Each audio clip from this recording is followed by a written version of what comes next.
আমি আজকে কিছু নেগেটিভ কথাবার্তা বলবো। সবসময় পজিটিভলি কথা বলার ট্রাই করি এবং পজিটিভ থিঙ্ক করারও ট্রাই করি।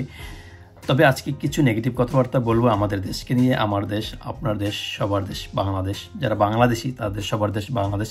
এই বাংলাদেশকে নিয়ে কিছু নেগেটিভ কথাবার্তা বলবো।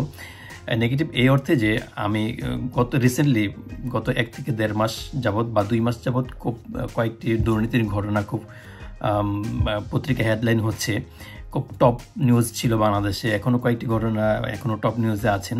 তার মধ্যে একটি হচ্ছে যে বাংলাদেশের সাবেক পুলিশের আইজি বেনজির আহমেদ তার বৈধ বা অবৈধ অনেক সম্পদের সে মালিক হয়েছেন। কিভাবে হয়েছেন তার ব্যাখ্যা এখনও নেই।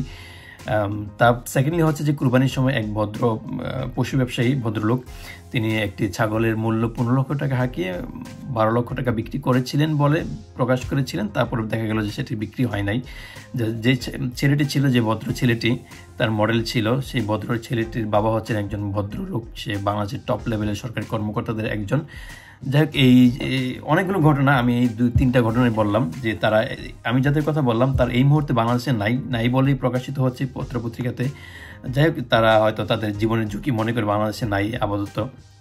আমার বলার কথা যেটা হচ্ছে যে আমরা খুব নিন্দা করছি তাদেরকে এবং তাদের দুর্নীতির কথা আমরা প্রকাশ করছি, ফলাওভাবে প্রকাশ করছি এবং তাদেরকে ঘৃণা করছি। আমার কথা হচ্ছে যে ভাই, তাদেরকে ঘৃণা করার কি আছে?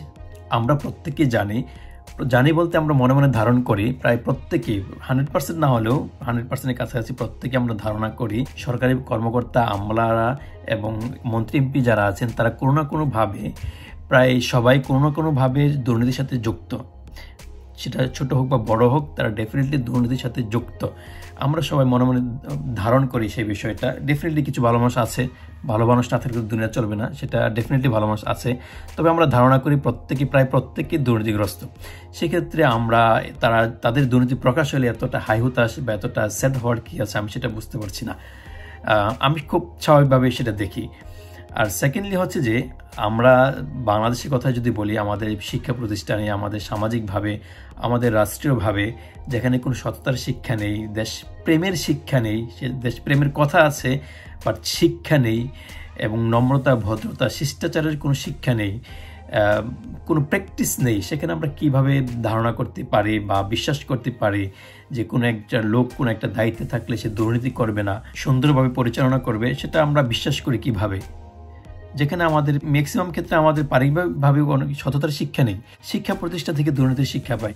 এখন আমরা পারিবারিকভাবে, সামাজিকভাবে, রাষ্ট্রীয়ভাবে কিভাবে আমরা দুর্নীতি বা অবৈধ কাজের শিক্ষা পাই সেটা ছোট্ট কয়েকটা উদাহরণ দেই। প্রথমত যদি পরিবারের কথা বলি, পরিবারে প্রায় আমাদের প্রত্যেকটা বাবা মাই বলে যে কোথাও মারামারি লাগলে মায়ের খাইয়ে আসবি না, মায়ের দিয়ে আসবি। এটা চরম একটা ভুল শিক্ষা। আরেকটা হচ্ছে যে আমার সন্তান ভালো, অন্যের সন্তান খারাপ, যদিও আমার ছেলে ভুল করছে, অপরাধ করছে, তারপর আমার ছেলে ভালো। প্রাতিষ্ঠানিকভাবে আমরা কীভাবে দুর্নীতির শিক্ষা পাই তার অনেকগুলো উদাহরণের মধ্যে ছোট্ট একটা উদাহরণ দেই। অনেক সময় আমাদের টিচারে আমাদেরকে বলে, তোমাদের পরীক্ষা হলে যদি তোমাদের সাথে কোনো একটা দুর্বল স্টুডেন্ট বসে, দুর্বল বলতে সে একটু পড়ালেখা কম করেছে পরীক্ষার আগে বা একটু পড়ালেখা করতো না, তাকে তোমরা একটু দেখায়ও, তোমার দ্বারা যদি সে একটু উপকৃত হয় তাহলে তোমারই ভালো। এটা যে একটা ধোঁকাবাজি, যে সেটা চরম লেভেলে একটা দুর্নীতির শিক্ষা দেয়, সেটা আমরা চিন্তাই করি না। আর সামাজিকভাবে আমরা কিভাবে দুর্নীতি শিক্ষা পাচ্ছি, অবৈধ কাজের শিক্ষা পাচ্ছি, তার অ্যাভেলেবেল ছোটো ছোটো উদাহরণ আছে। তার মধ্যে একটা দুটা বলি। ধরেন একজন রিক্সাওয়ালা, ধরেন কোনো একটা রোডে রিক্সা যাওয়া নিষেধ, তারপরেও সে যাবে, কারণ সে মানতে চায় না, সে জানে সেখানে যাওয়া অপরাধ, যেহেতু রাষ্ট্রীয়ভাবে বা ওই সিটির যে গভর্নর আছে সে এখানে যাওয়া নিষেধ করেছেন রিক্সা, তারপরেও সে যাবে, সেটা আমরা মানতে চাই না, আমরা জেনে শুনে অপরাধ করছি।